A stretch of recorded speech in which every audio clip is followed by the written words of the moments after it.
Hello દોસ્તો, સ્વાગત છે તમારું મારી ગુજરાતી સ્ટોરી ચેનલમાં.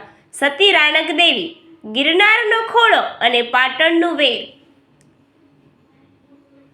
વાર્તા શરૂ થાય છે કચ્છના મજવાણ ગામથી. ત્યાંના એક કુંભારના ઘરે એક કન્યાનો જન્મ થયો, જેનું નામ રાખવામાં આવ્યું રાણક. રાણક દેખાવમાં અતિ સુંદર હતી, પણ જ્યોતિષોએ ભવિષ્યવાણી કરી હતી કે આ કન્યા જેના ઘરે પરણશે તેના કુળનો નાશ થશે અને તે પોતે રાણી બનશે. આ ભયથી કુંભારે તેને વનમાં છોડી દીધી હતી. પણ કહેવાય છે કે નસીબ ક્યારેય પીછો નથી છોડતું. જૂનાગઢના પ્રતાપી રાજા રા ખેંગારે શિકાર પર નીકળતી વખતે આ તેજસ્વી કન્યાને જોઈ અને તેના પર મોહિત થઈ તેને જૂનાગઢની રાણી બનાવી. તે સમયે ગુજરાતમાં પાટણની ગાદી પર મહાન શાસક સિદ્ધરાજ જયસિંહ બિરાજમાન હતા. સિદ્ધરાજ દેશ જીતવા નીકળ્યા હતા. જ્યારે તેમણે રાણક દેવીની સુંદરતાના વખાણ સાંભળ્યા ત્યારે તેમણે જૂનાગઢ પર આક્રમણ કરવાનું નક્કી કર્યું. પરંતુ જૂનાગઢનો ઉપરકોટ કિલ્લો અજય હતો. 9 વર્ષ સુધી સિદ્ધરાજે કિલ્લાને ઘેરો ઘાલ્યો, પણ કિલ્લો જીતી શક્યા નહીં. ઇતિહાસ સાક્ષી છે કે કિલ્લાઓ હંમેશા દગાથી જ તૂટ્યા છે. રાખેંગારના સગા ભાણેજો દેશળ અને વિશળ સત્તાની લાલચમાં સિદ્ધરાજ સાથે મળી ગયા.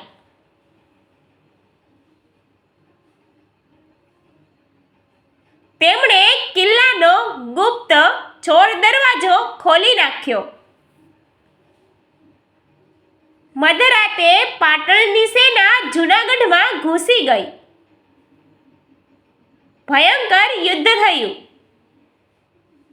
રાખેંગાર વીરગતિ પામ્યા અને તેમના 2 નિર્દોષ પુત્રોની પણ હત્યા કરવામાં આવી. રાણક દેવી હવે વિધવા હતા,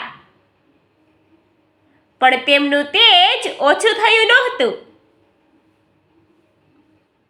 સિદ્ધરાજ જયસિંહ રાણક દેવીને કેદ કરીને પાટણ લઈ જવા લાગ્યા. જ્યારે રાણક દેવી ગિરનારની તળેટીમાંથી પસાર થઈ રહ્યા હતા ત્યારે તેમણે પાછું વળીને ગિરનાર પર્વત સામે જોયું.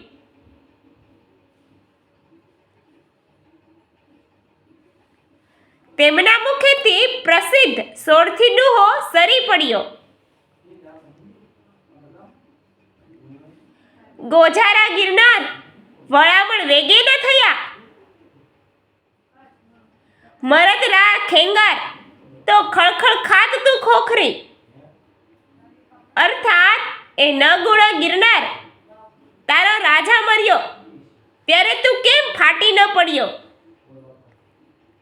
તારે તો એ જ સમયે ઘસી પડવું જોઈતું હતું. કહેવાય છે કે સતીના આ શબ્દો સાંભળીને ગિરનાર પર્વત ધ્રુજવા લાગ્યો અને તેની શિલાઓ નીચે પડવા માંડી. રાણક દેવીએ દયા ખાઈને ફરી કહ્યું, પડમાં ગિરનાર હવે ચડનારા ગયા અને પર્વત સ્થિર થઈ ગયો. આજે પણ ગિરનાર પર્વત પર ઝૂકેલી શિલાઓ આ વાતની સાક્ષી પૂરે છે.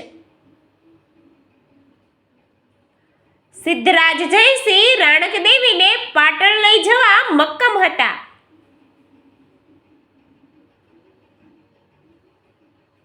પણ રાણક દેવીએ મનોમન નક્કી કરી લીધું હતું કે તેઓ પરપુરુષનો સાથ ક્યારેય નહીં સ્વીકારશે. વઢવાણ પાસે ભોગાવો નદીના કિનારે પહોંચતા જ રાણક દેવીએ જીવતા સળગી જવાનો, સતી થવાનો નિર્ણય લીધો. સિદ્ધરાજે તેમને રોકવા પ્રયત્ન કર્યો, પણ રાણક દેવીની આંખોમાં શક્તિનું તેજ હતું. તેમણે સૂર્યદેવની સાક્ષીમાં ચિતા તૈયાર કરાવી. લોકવાયકા મુજબ સતીના પ્રભાવથી અગ્નિ પ્રગટાવવાની જરૂર ન પડી. સૂર્યના તાપથી ચિતા આપોઆપ પ્રજ્વલિત થઈ ઉઠી. રાણક દેવી પોતાના પતિના માથાને ખોળામાં રાખીને અગ્નિમાં વિલીન થઈ ગયા. જ્યારે સતી બળી રહ્યા હતા ત્યારે ભોગાવો નદી ખળખળ વહેતી હતી. સતીએ નદીને પૂછ્યું કે તું કેમ આટલી ખુશ છે? અને ક્રોધમાં આવીને શ્રાપ આપ્યો કે તારું પાણી સુકાઈ જશે અને તું રેતીના પડ જેવી થઈ જશે.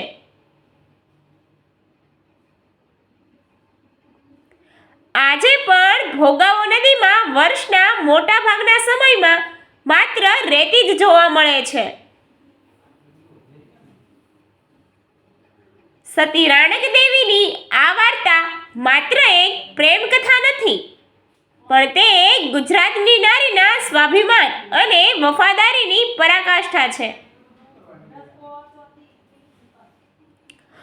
વઢવાણમાં આજે પણ તેમનું મંદિર છે, જ્યાં લાખો લોકો નમન કરવા જાય છે. સત્તા અને બળથી શરીર જીતી શકાય છે, પણ આત્મા અને ચરિત્રને ક્યારેય હરાવી શકાતું નથી. Thank you. અમારી આવીને આવી વાર્તા જોતા રહો. અમારી ચેનલને લાઈક, શેર અને સબસ્ક્રાઈબ કરવાનું ભૂલતા નહીં.